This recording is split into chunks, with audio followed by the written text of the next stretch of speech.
All India इमाम association के अध्यक्ष मौलाना साजिद रशीदी ने विवादित बयान दिया। उन्होंने बजरंग दल को आतंकी संगठन बताते हुए सरकार से इस पर बैन लगाने की मांग की है। मौलाना रशीदी ने कहा कि सरकार बजरंग दल को आतंकी संगठन घोषित करे। मौलाना रशीदी ने कहा कि मुस्लिम समाज बड़े पेशेंस से काम कर रहा है, नहीं तो बजरंग दल ने जिस तरीके से नारेबाजी की उससे कभी भी कोई भी बड़ी घटना हो सकती थी। मौलाना रशीदी यही नहीं रुके, उन्होंने कहा कि बजरंग दल के गुंडे सबसे ज्यादा गाय तस्करी कर रहे हैं। मौलाना रशीदी का विवादित बयान सामने आया है।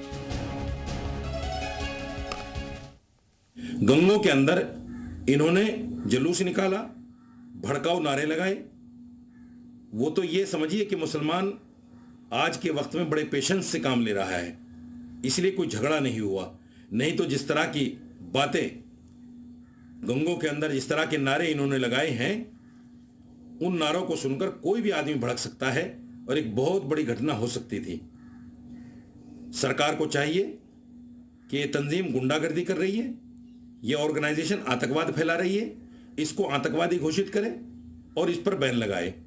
इसके जो गुंडे हैं गाय के नाम पर मुसलमानों को मार रहे हैं, इसके गुंडे दलितों को मार रहे हैं, इसके गुंडे SC ST को मार रहे हैं, इसके गुंडे हर वो काम कर रहे हैं जो काम नहीं होना चाहिए। सबसे ज्यादा गाय तस्करी बजरंग दल के गुंडे कर रहे हैं। गंगो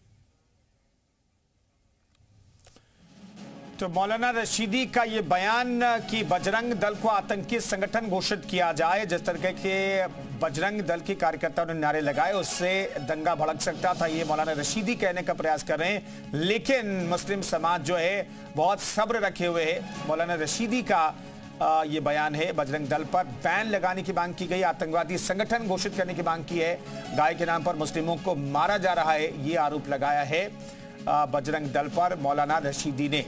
तो एक बार फिर से विवादित बयान दिया मौलाना रशीदी ने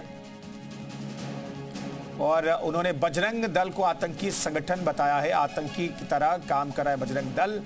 मौलाना रशीदी ने कहा कि मुस्लिम समाज बड़े पेशेंस से काम कर रहा है, नहीं तो बजरंग दल ने जिस तरीके के नारेबाजी की थी उससे कभी भी कोई बड़ी घटना हो सकती थी।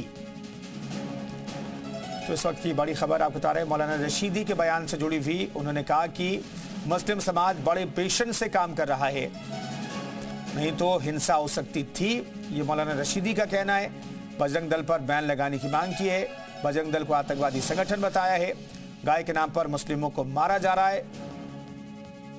ये मौलाना रशीदी के बयान है जिसका जिक्र हम कर रहे हैं। बजरंग दल पर बैन लगाने की मांग सरकार से कि गाय के नाम पर मुस्लिमों को बजरंग दल मार रहा है, ये मौलाना रशीदी की तरफ से कहा गया है।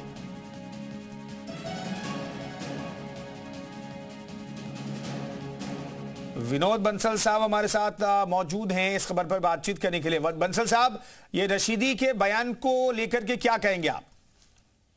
देखिए, वो कहते हैं जिसकी रही भावना जैसी प्रभु मूरत देखी तैसी। तो ये तो बेसिकली जिहादियों, अतिवादियों, आतंकियों के पैरोकार रहे हैं। जब राम मंदिर की प्राण प्रतिष्ठा का समय था तब भी ये कह रहे थे कि भाई तुम कितने बना लो, हम तो तोड़ देंगे इसको। आप देखिए कि ये वही मानसिकता है जो आतंकियों को, अलगाववादियों को प्रोत्साहित करती है। क्योंकि खुद इसे ऐसा काम करते हैं और उनको प्रमोट करते हैं, उनको कवर फायर देने का काम रोजाना टीवी चैनल की डिबेट में बैठ के करते हैं, तो उनको दुनिया में सब आतंकी नजर आते हैं।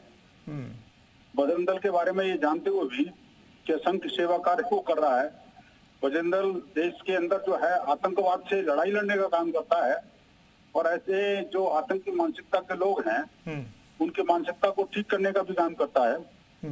युवाओं के अंदर संस्कार, सुरक्षा और सेवा की भावना को बलवती करता है। बजरंग दल जो लाखों यूनिट रक्तदान करके लोगों की जान बचाता है। बजरंग दल जो है अनेक लाखों जो पौधारोपण करके पर्यावरण की रक्षा करता है। बजरंग दल ने ऐसे अनेक कार्यक्रम हाथ में लिए हैं, जैसे बाबा बूढ़ा अमरनाथ की यात्रा की बात हो या 90 के दशक में जब अपने बाबा बर्फानी बाबा अमरनाथ। बंसल साहब, दरअसल मौलाना रशीदी कह रहे हैं कि मुस्लिम समाज बहुत पेशेंस से काम कर रहा है। वो तो दिख रहा है ना जी, पूरी दुनिया को दिख रहा है, मेरे को कहने की जरूरत नहीं है। ये जो लोग हैं ना, वो कहते कुछ और है, होता कुछ और है और करते कुछ और है। आप देखिए कि इस्लाम को शांति का धर्म बताते हैं ना जी, लेकिन मुझे बताइए दुनिया में शांति किसके नाम पर है, किस मजहब के नाम पर है? और जो आतंकवादी संगठन है वो किसके नाम पर हैं? इवन पैगंबर के नाम पर आतंकवादी संगठन चल रहे हैं। फिर भी ये तो ये कहेंगे नहीं हम तो शांति का धर्म है, हम तो आतंकवादी तो कोई दूसरा ही है। उसको नहीं बोलेंगे कि आतंकवादी संगठन है, क्योंकि उनको सूट करता है। ठीक है। हिंसा, अत्याचार, पापाचार, अनाचार और हिंदुओं का दमन और काफिरों को मारना, ये तो इनको पवित्र ग्रंथ ठीक है बंसल साहब, नूर अजहरी भी हमारे साथ जुड़ गए हैं। नूर अजहरी साहब, मौलाना रशीदी के बयान को कैसे देखते हैं आप, बजरंग दल को लेकर के जो उन्होंने टिप्पणी की है? देखिए, त्रिपुरा से लेकर के गुजरात तक, गुजरात से लेकर यूपी तक, हर गली, हर कूचे, हर चौराहे पर, हर शहर में जिस लेवल पर भी मुसलमान रह रहा है, उनको आज की तारीख में भारत में जो परेशान किया जा रहा है, उन पर जुल्म किया जा रहा है, तो वो कौन कर रहा है? वो बजरंग दल के लोग ही तो है। तो है वो आतंक ही, आप ना करें वो अलग बात है। आतंक अगर ये काम कोई मुसलमान कर रहा है तो वो आतंकवादी है, और ये काम कोई हिंदू अगर बजरंग दल की या किसी और मतलब संस्था की सूरत में कर रहा है तो वो आतंकवादी है क्यों नहीं, ये बताइए हमें आप। हेलो जी अजहरी साहब बोलिए।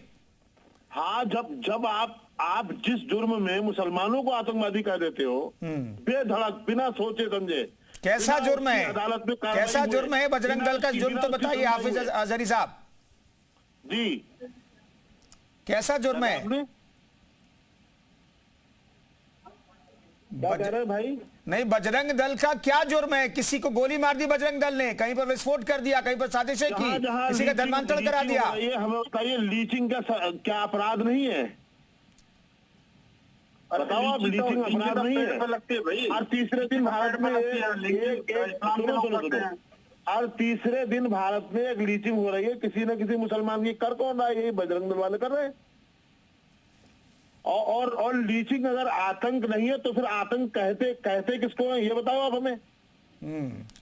तो बांग्लादेश में आतंकी भरे पड़े हैं कि नहीं? के लोग त्रिपुरा नहीं, तो बांग्लादेश में आतंकी भरे पड़े हैं, इसका मतलब हाफिज नूर साहब, पैगंबर इस्लाम सल्लल्लाहु अलैहि वसल्लम बांग्लादेश में जितने मुस्लिम हैं क्या वो आतंकवादी हैं? अजहरी, हाफिज अजहरी, क्या बांग्लादेश में मजहब है? ये क्या है? ये भी किसी आतंकवादी से कम है क्या? विनोद बंसल साहब जवाब दीजिएगा। क्या जवाब दूंगा जी इनको? ये मुझे बताइए कि ये क्या जवाब देंगे? इनके पास तो रटे आतंकवादी, नमाजवादी आतंकवाद फैलाएंगे। ये क्या है इनके पास? यहाँ भी अतिवाद फैलाएंगे, यहाँ भी पत्थर फेंकेंगे। वो मक्का मदीना से सीख के आते हैं और यहाँ पर लेकिन मैं कहना देखिए जो इन्होंने कहा था कि मुसलमानों की लिंचिंग हो रही है, मदीना को ना यहाँ पर लेकर के बताना। नीचे तो पेड़ पे लटक के हमारी आप हमारे लिए कहिए, हम आपके लिए कहेंगे। मक्का मदीना को लेकर के इतने जूते मारूंगा ना, सर कर दूंगा गंजे तेरे। नहीं, हाफिज नूर साहब थोड़ा संयम रखिए। कोई भी सुन लूं परिषद के। हाफिज नूर साहब थोड़ा संयम रखिए, शब्दों की मर्यादा तो रखिए। ये मक्का और मदीना लेकर के यहाँ पर कैसे आ गया? नहीं, मक्का मदीना को लेकर के टिप्पणी उन्होंने नहीं की है। उन्होंने कि मक्का मदीना से सीख करके कौन आता है? ये कहां से सीख के आता है बताइए? क्या बोलो? जालिम फासिस्ट नहीं जानते। अरे आप मौलाना वहां जाकर फासिस्ट आदमी, नालायक आदमी। पत्थर कहां से फेंकना सीखते हैं तो बताओ ना। हमारे धर्म में तो पत्थर फेंकना सिखाता है कोई? अरे जरूर पत्थर फेंकना सिखाते हैं। ये जो वीडियो जारी हुए हैं बरेली के और त्रिपुरा के, मस्जिद से निकलते मुसलमानों को तुम बदनाम करते हो पत्थरों के नाम से, ये भी मालूम है कहां से आते हैं? बदनाम करते हो कि आप नाम तो आप पर है, ये हमने जो पुलिस पर नाजायज करेंगे सर, सरकार और पत्थरबाजी तो आज से जमात के लोग करते हैं ना जी। समझे मस्जिद से निकलते हैं पत्थरबाजी उड़ाते हैं। अपने आप को जहाँ मुसलमान ज्यादा रहते हैं वहाँ पर पत्थरबाजी होती है। हिंदुओं का कोई त्योहार बचता नहीं आपको पत्थरबाजी से। लगातार पत्थरबाजी करना आपकी संस्कृति का हिस्सा बन गया है। तुम तो मुसलमानों के लिए खंजर चलाना, पत्थर चलाना, सरकार मुख्यमंत्री तुम्हारा है, डीएम तुम्हारा है, एसपी तुम्हारा है। लेकिन हाफिज नूर साहब आप तो टेलीविजन स्क्रीन पर भी बैठ करके दबंगई दिखा देते हैं। हाफिज नूर साहब, और फिर भाई सब उनके हैं, बजरंग दल के हैं, विश्व हिंदू परिषद के, लेकिन टीवी डिबेट में भी आप तो दबंगई दिखा देते हैं। मतलब हम नहीं दिखा देते। भाई आप जिस तरीके से विनोद बंसल को रिएक्ट कर रहे हैं, विनोद बंसल के लिए शब्दों का इस्तेमाल कर रहे हैं, वो दबंगई नहीं है तो क्या है? मक्का और मदीना की दबंगई हम दिखा रहे हैं। ये इनकी संस्कृति है ना, ये असल में क्या ये अरे कहती है। तुम्हारे पास रटे रटाए जुमले हैं, हमारे पास रटे रटाए नहीं है। लोगों पर शासन करो। तुमने तो पढ़ रखे हैं, तुम्हें जो विश्व हिंदू परिषद के कार्यालय से लिख के आ गया, हमें वो नहीं बोल रहा है, हमें बोलना तो सही है। हमारे मुंह में जो जबान है वो हमारी है, किसी और की नहीं है। तुम्हारे मुंह में जो जबान है वो तुम्हारी नहीं है। मौलवी होंगे तो निश्चित रूप से। चलिए नूर साहब, बहुत बहुत धन्यवाद। विनोद बंसल साहब, बहुत बहुत शुक्रिया इस खबर पर बातचीत करने के लिए आप दोनों मेहमानों का।